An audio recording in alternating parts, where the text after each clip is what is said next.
Hello, everyone. Today I'm going to be talking to you a little bit about the graphic design pathway. For those of you who don't know what graphic design is, I know it's a pretty broad term that's thrown out randomly. I just put some examples on here. I know you've seen these before, I know you can recognize them, but these are examples of graphic design. Basically, graphic design is just when somebody takes an idea, a brand, a company, and creates things that represent it, like a logo or a website or something. So they create something recognizable that people know represent that certain idea or brand or entity.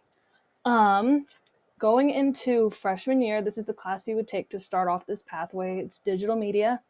This is where you kind of start learning the basis of graphic design. You learn elements of design, and you get to do lots of fun projects. You recreate movie posters, you design your own postcards, you design magazine covers, which was one of my favorite projects when I did it. Um, you also get to learn the basics of Adobe Illustrator and Adobe Photoshop. And at the end of the year, you have an opportunity to get certified in both of these, which, according to Adobe, makes you a certified professional of visual design.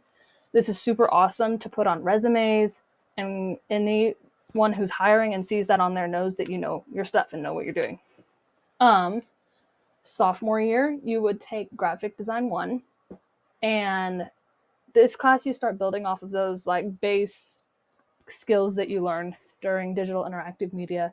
You begin to learn some real world skills and applying them. You get to work with your peers to work on pieces and give each other feedback. You design your own stickers, which is super fun. I enjoy that. Create geometric portraits of your favorite teachers, and you get to actually create your own logo for yourself, which is super fun. You continue using Adobe Illustrator and Photoshop, and you also start using InDesign, which basically InDesign is layouts. So whenever you read a book or whenever you read a magazine, that was designed using InDesign. Um, Junior year, you would either take Graphic Design 2 or Graphic Design 2 Lab. The latter I'll tell you a little bit about in the next slide. Basically, Graphic Design 2 is continuing to build on those skills you learned in digital interactive media and graphic design 1. You keep using Photoshop, Illustrator, and InDesign, but you get to do a little more complicated projects. You get to create infographics, make composites of surrealism, portraits. You get to create your own currency based off a topic that you like, which is super fun. And design a food truck. You get to use Photoshop to turn yourself into a monster. Super fun. Continuing to build on skills. Graphic Design 2 Lab is those same things, but it's a double block. So one class is Graphic Design 2, and the other one is Practicum, which I'm going to tell you about right now.